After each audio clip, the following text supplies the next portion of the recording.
I understand that AI will help to segment the customers, right? On the bank side, on financial institution side, right? That's the biggest use case out there. And there are some other, of course, around risk management, right? And about supporting decision making, because we talked about analytics, we talked about predictive analytics, right? Now with AI capability combined, are there any new hot use cases that you discovered this year that actually going to carry us forward? Clearly, and you know, we have to see AI, machine learning as a support to have augmented specialists. For example, relationship manager augmented, analyst augmented, in order for the specialist to be more intelligent thanks to the machine learning technology and the data.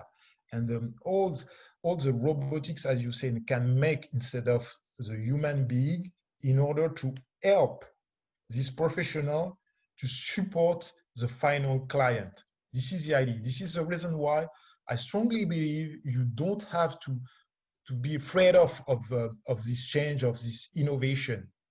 It's a tool, it's a support. So let's dig a little bit deeper, because we talk a lot about how we're going to augment humans, how the machine capabilities will make your best specialists only better, right? How it will help institutions to actually democratize knowledge, and every person, every worker can be your best knowledge worker. Don't you agree? Thing is, where are the hurdles? Where are the kind of barriers for adoption? Because it sounds so easy and promising, and yet many institutions kind of putting these projects on hold. What's your experience with that? The first step, it's IT infrastructure. As you know, in the bank, it's a big problem to innovate because the legacy IT banking infrastructure, it's terrible. This is the reason why the CTO of big banks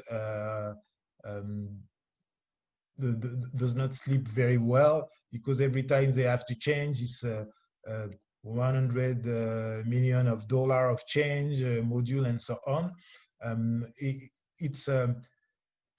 The most important is to build a new platform, open platform, to integrate whole the new development, blockchain and SaaS module in order to innovate more quickly. The second, this is what I mentioned a few minutes ago, this is the education of employees and collaborators to innovation. The problems, employees are afraid of the situation of change, because, as you know, banks has a big pressure to reduce cost. They reduce some position, and for me, for finance sector, the innovation and tech is an opportunity, as exactly as the policy of JP Morgan.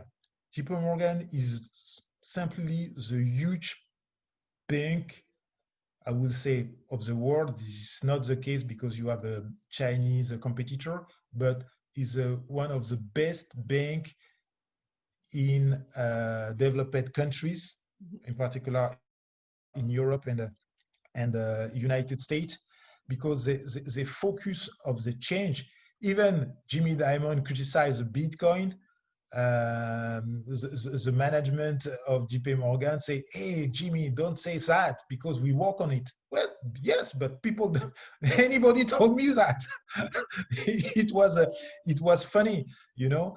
And the most important is sharpen the skills of employees and collaborators in order to innovate and democratize the knowledge of tech and innovation.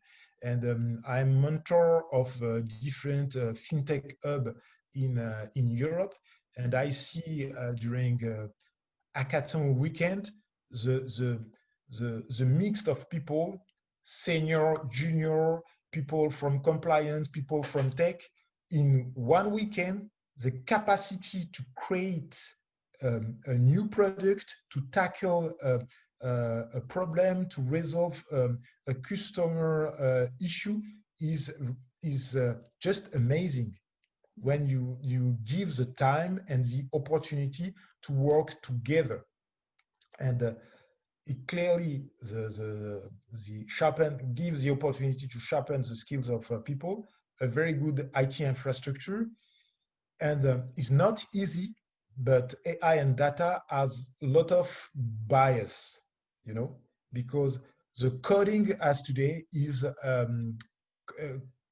code by humans being a lot of bias. It's a copy paste. The machine cannot correct that. And you have a lot of default on that. You don't have enough also women in finance, in the tech. From my opinions, it's also a bias.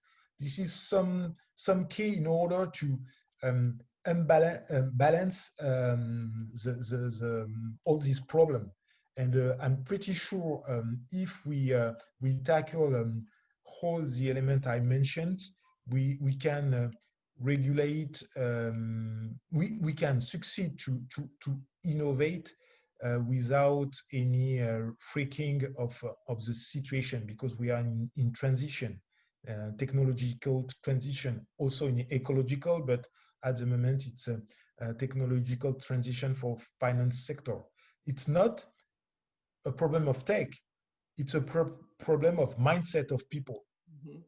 And for that, they need education, test and learn, and say, this is possible. I believe it was not possible, and so on. This is a reason why we have to create an ecosystem, a very good ecosystem with a very good IT core banking system to integrate a lot of new facilities, elements, and SaaS platform to educate people and try to tackle a bias, in particular in tech, and the behavior of interaction of human being, in particular between men and women.